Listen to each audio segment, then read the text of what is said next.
Welcome back to Red Devils TV, everybody, the realest channel on YouTube, and in this video we're going to be ranking every single Erik Ten Hag signing since his time at Manchester United. His future is in doubt, but I still believe he will be the manager for Manchester United next season. So let's rank all of Erik Ten Hag signings that he's made whilst being Manchester United manager.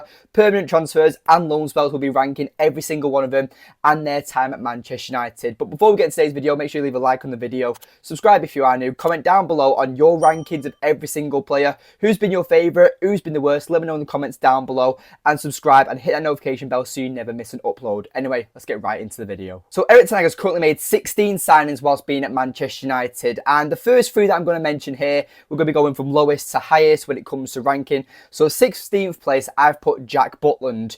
He came in Erik Ten Hag's first season, didn't play a single game, we didn't see him, end of story. 0 appearances for the club. We got him on loan from Crystal Palace, and then in the summer he left for Rangers. We didn't get to see him. He was probably a backup goalkeeper due to Dubravka leaving, who is number 15. Dubravka came in for Manchester United as the backup to David De Gea, had a few appearances, but again didn't really shine or stand out and prove to be a world-class keeper and a keeper that Erik Ten Hag would rely on. But one thing that's quite funny about the Dubravka situation is that he was on loan from Newcastle, and last season Manchester United loaned him out from Newcastle, and he played in 2 of Manchester United's Carabao Cup games. Manchester United also went on to win the Carabao Cup 2-0 against none other than Newcastle. So even though Dubravka wasn't allowed to play in that game due to being a Manchester United player when the competition started, Newcastle were then no longer allowed to use him for the Carabao Cup final. So they had to use their third choice keeper in Karius. And even though Newcastle lost, I believe Dubravka still won a medal for the Carabao Cup because Manchester United actually won the competition, and he was licensed as a Manchester United player when the Carabao Cup started. But yes, Dubravka did go back due to lack of game time, but when the first choice keeper was David De Gea, you're really not going to get a look in, are you? Now, player number 14 is Biende. We bought him for £5 million, and he's coming as a backup for Erik Ten Hag for a goalkeeper. Now, he's only had 1 appearance for Manchester United, and that was in the FA Cup, conceding 2 goals. But if you look back at that game, it was his first game. You know, it's quite hard to judge a player, or especially a goalkeeper, on just 1 game. And he only played really because of Andre Onana going to AFCON. And that was a whole issue in itself. I mean, a lot of the fan base at that moment in time were wanting Biende to start. I'm one of them included, because Andre Onana was very, very questionable and didn't have a lot of confidence from the United fan base. And it even looked like Andre Onana had a lot of confidence in himself. But Erik Ten Hag kept playing Andre Onana as his first choice keeper, hopefully to make him better. And Andre Onana did go on to have a better season. But at that moment in time, Biende was being howled by the fans to start playing more games. But for £5 million, you can't really argue with a backup keeper. What I think the reason why Erik Ten Hag signed Biende was because of his experience at the young age years. I think he's only 25, 26 years old. And when he played out in Turkey, he was playing multiple European competitions. He was playing week in, week out. He made his debut at 19 years old for the Turkish side, and he's been all right for them, I'd say. And to get that much experience at such a young keeper, and as we know, keepers normally peak a lot later than outfield players, I think Biende could be a very decent option. Hopefully he will stay around and maybe we get to see more of him next season, but I highly doubt it with Andre Onana. But we'll have to see. But Biende, for me, 14 out of 16. I just don't think we've seen much of him, and I can't really judge on him. Now, this is where it kind of gets more serious. Obviously, we've got rid of the petty little players that haven't really played for Manchester United. Now it's time to get onto the players that have really made a difference. And this player was brought in for a lot of money. Now, you might be thinking, who am I talking about? But it is Antony. Now, Antony is just such a controversial player in this fan base, and last season he was like Marmite, 50-50, you either like him or you don't. But this season it's took a turn for the worst for Antony and his following, because a lot of fans are becoming really, really impatient and frustrated with this player. For the money we brought him in at, yes, we understand Antony, Erik Ten Hag can't control the money and the transfer fee. That is due to the club and their poor negotiation skills. But even if we brought in Antony for £40 million, his stats still aren't good enough, and his attitude, his performances just aren't good enough. Some fans are out there and still believe Antony will be a very good player, but I'm just one of them fans where I just think if he doesn't go this summer, he's going to become another Martial, where he's a player that's impossible to get rid of. But let's actually talk about Antony's stats. I mean, he's played 2 seasons for Manchester United now. Last season, he made 44 appearances, got 8 goals and 3 assists. And this season, he's played 38 games in all competitions and got 3 goals and 2 assists. So, in 82 games, he has scored 11 goals and got 5 assists. Let that sink in for a second, because you've got players in the Premier League that don't even play for Manchester United, so I'm not even going to be biased. You've got players in the Premier League who are doing that in a single season. And this is where Manchester United have gone wrong, because transfers like this is where we've messed up for so many seasons now, and why we're in the decaying and rotting club that we are, because we've got so many overpriced players that just aren't good enough for quality. And it's been shown this season that United do have a very big squad. We can all admit that. We have the quantity, but we don't have the quality. And Antony and many other players fit into that category. Like, I will say it right here, right now. Erik Ten Hag's only probably made about 6 signings that have turned out somewhat successful. Maybe even 4 that have turned out successful. So the other 2 out of them 6 are probably at a push. But majority of these signings are very questionable. And this is why I personally believe Ineos are going to be looking at Erik Ten Hag and be like, we're going to be making the transfers. You tell us what positions you want us to make and we will find you the right player. Which, obviously, is controversial, but that's the way Liverpool run it. I'm pretty sure at somewhat extent that's the way City do it as well. Arsenal also apparently do that. So if we're going to want to be a modern day big club, we need to also follow the philosophy and format of what the other most recent successful clubs are like. I mean, Arsenal, not too much, but they are a very good side. But yes, going back to Antony, I'm going to start ranking the signings out of 10, and for me it's a 2 out of 10 for Antony, but he finishes in 13th place. Number 12, this season's signing, Mason Mount. We brought him in for €64 million. Injured all season, he's still made 20 appearances for Manchester United this season, but only getting 1 goal and 1 assist in all competitions in 20 games. So even when he has been injured, he's practically been out all season, even the brief appearances he has made, he hasn't done anything to change it. That one game against Brentford where he almost got the winner, but then United just let the other goal in and we concede. That was a game where we should have got battered by Brentford, let's be honest there. But Mason Mount comes on, scores his goal, and United just can't hold on to the lead. And that just sums that game up all over. And it also sums Manchester United's current season up all season. It has been a pretty embarrassing season. But I just don't see the point why we signed Mason Mount when you're getting rid of a player like Fred. You know, Mason Mount comes in, they're complete polar opposites when it comes to players. Erik Ten Hag and Mason Mount have come out and said they think that Mason Mount can play in the 8 role. That is not going to happen. Mainu is the reason why, is the established 8 in this team now. Mason Mount is now going to be a bench warmer for Manchester United unless somewhat miraculously Bruno Fernandes leaves the club. I'm hoping I'm not jinxing that, by the way, because I would absolutely cry myself to sleep if we lost Bruno Fernandes, because he's the last player we should be losing in this team. But it just doesn't make sense to sign in. He was heavily injury prone at Chelsea in his previous season, and I just don't see what's going to happen with Mount. Is he going to be tried on the right? Is he going to be tried as a double a 10 with Bruno Fernandes? Is Bruno Fernandes going to drop as the 8 and Mainu to a 6?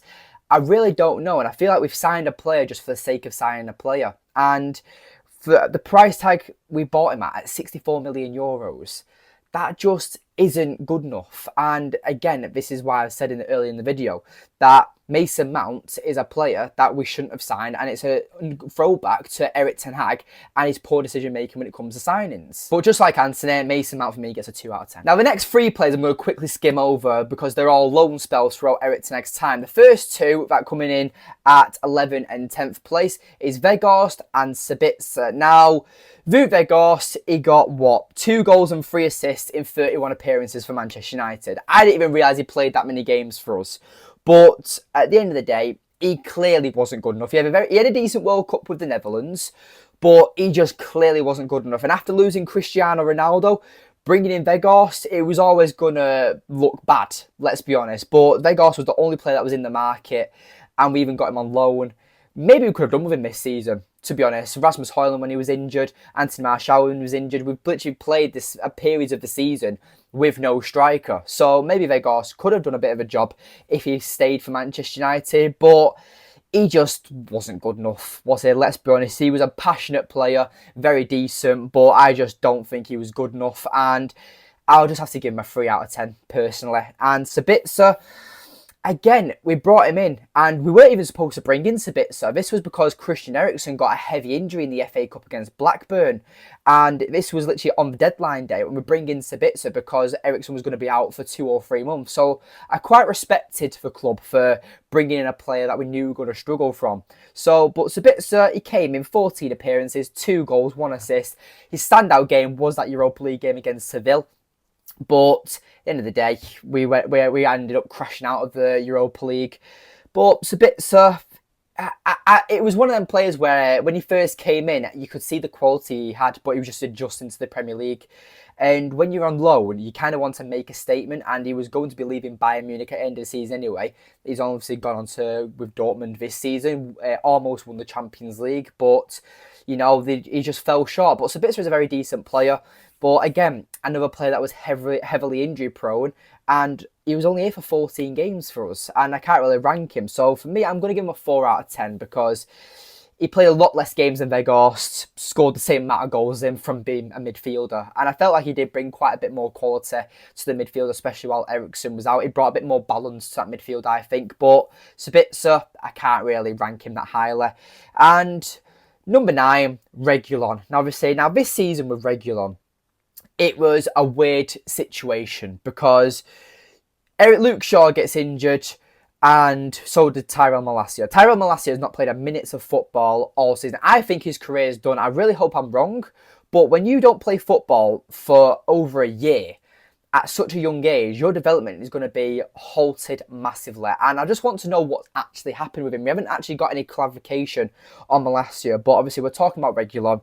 He came in on loan on deadline day, and 12 appearances he made for Manchester United, had quite a few injuries, and 0 goals and 0 assists. He's just a tough player to rank, I think, because obviously he returned to Spurs in January due to United cancelling the loan spell because our doctors or medical team were telling Erik Ten Hag that Luke Shaw and Malacia will be back.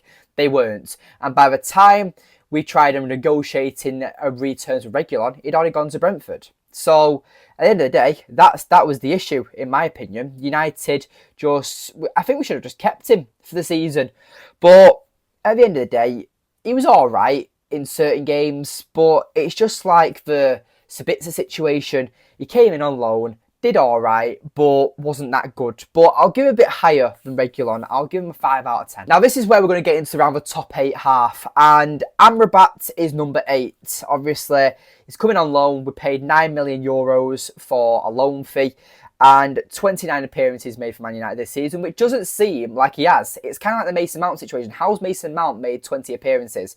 Amrabat, I think there are a lot of cameos off the bench. I think he's only started, I think it's 6 or 7 games. So that kind of really balances it out and changes the outlook on Amrabat's actual playing time for Manchester United this season. But looking at Amrabat and what he's done for United this season, it's hard to judge, and I feel that's the same with a lot of players this season, but especially like the signings Erik Ten Hag made this season. But he was just in and out of the squad when he first came.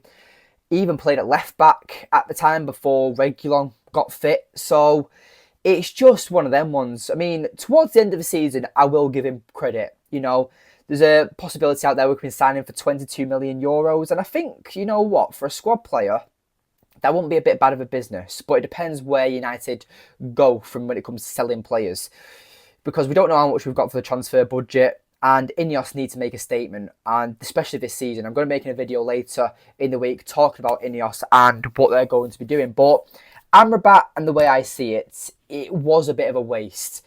And I just feel like that he didn't have that Man United quality to be a starting 11 player. But I do feel at the same time Erik Ten Hag should have experimented more with him, because Casemiro has been poor a lot of this season. And the amount of times we've seen Scott McTominay play as a 6 when it should have been Amrabat in the team, that's when a few people have scratched their heads at Erik Ten Hag's decisions and his rotation. So, but as it comes towards the end of the season, Amrabat did play really well. He played brilliant in the FA Cup final, which I'm still smiling about because we won the FA Cup.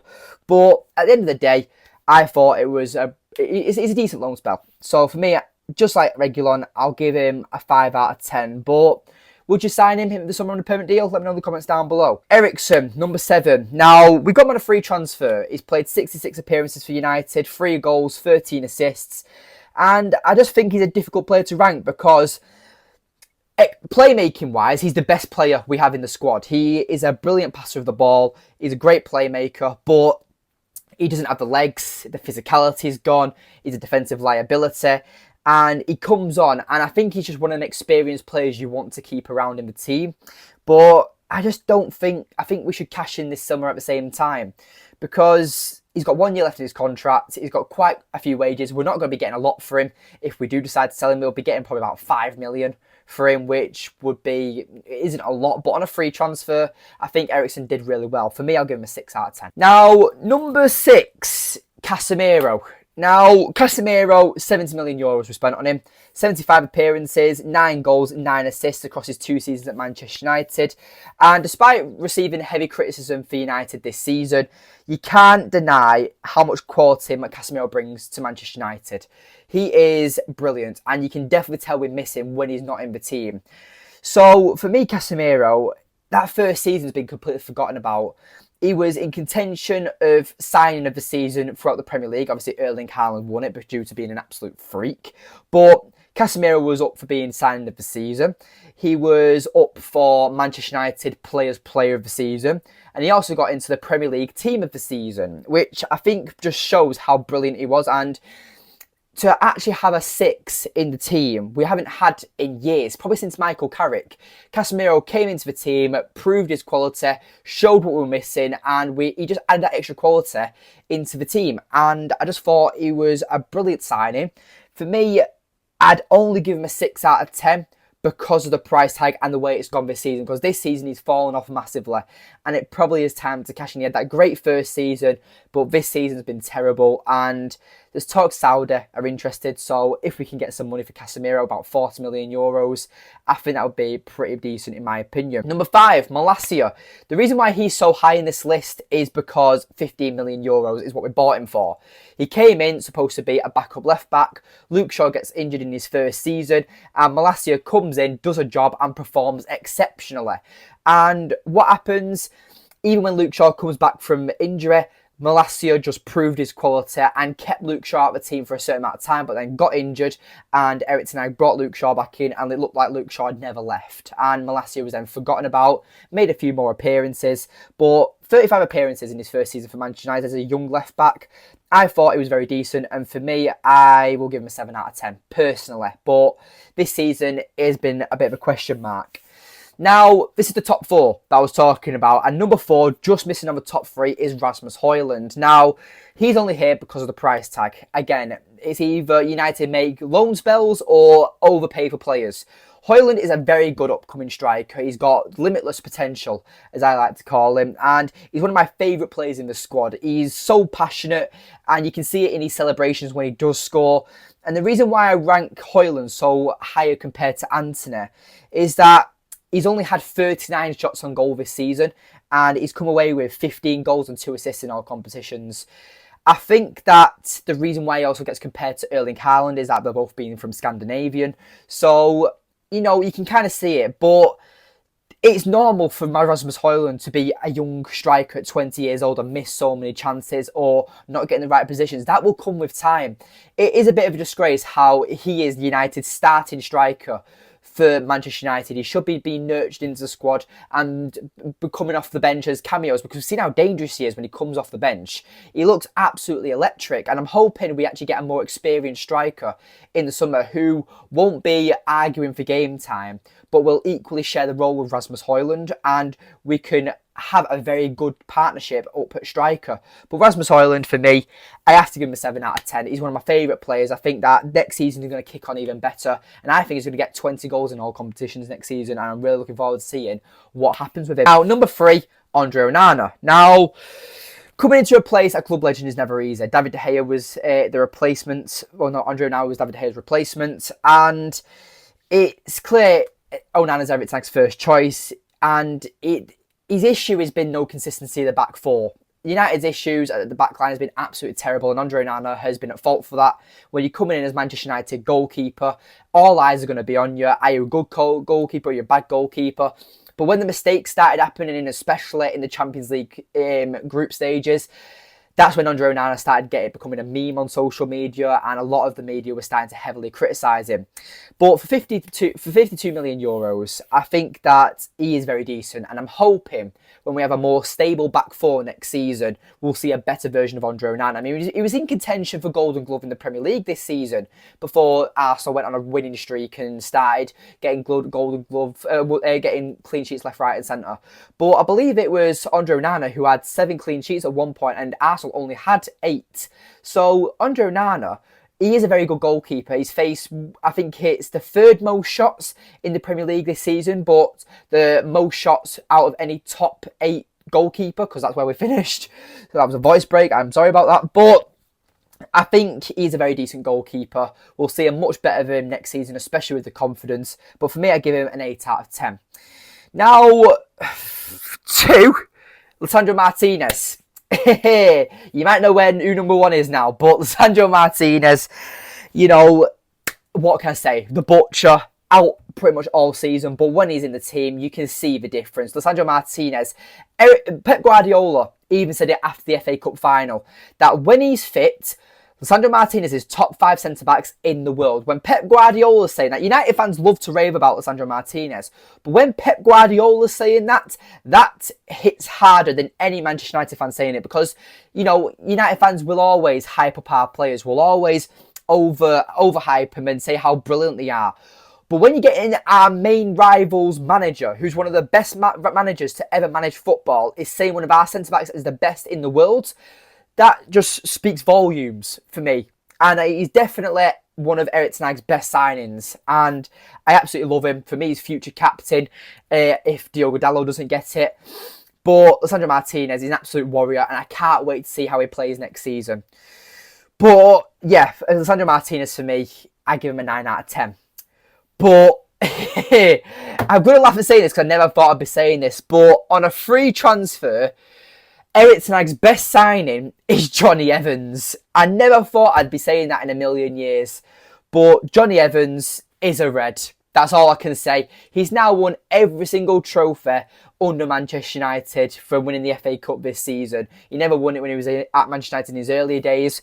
But that's just crazy to say. Obviously, Lisandro Martinez is a far better player than what Johnny Evans is. But at the same time, it's the leadership, it's the experience, it's everything about Johnny Evans. And 26 appearances for Man United this season, 1 assist, which was for that Bruno Fernandes volley against Burnley, which was absolutely incredible. He's definitely not a current United quality player, but you cannot criticise his leadership. You cannot doubt his professionalism. I think, honestly, you have to rank him as Erik Ten Hag's best signing. It sounds ridiculous when I say it out loud, but he was on a free transfer. He wasn't supposed to play this many games, but what he's brought to this team is absolutely incredible. And I just think that Johnny Evans has got to be up there with Erik Ten Hag's best signing. But that's just my opinion. Anyway, let me know in the comments down below. This video's got a bit longer than I thought it would do, so leave a comment down below on your rankings. Leave a like on the video, subscribe if you are new, and I'll see you in the next one. Take care.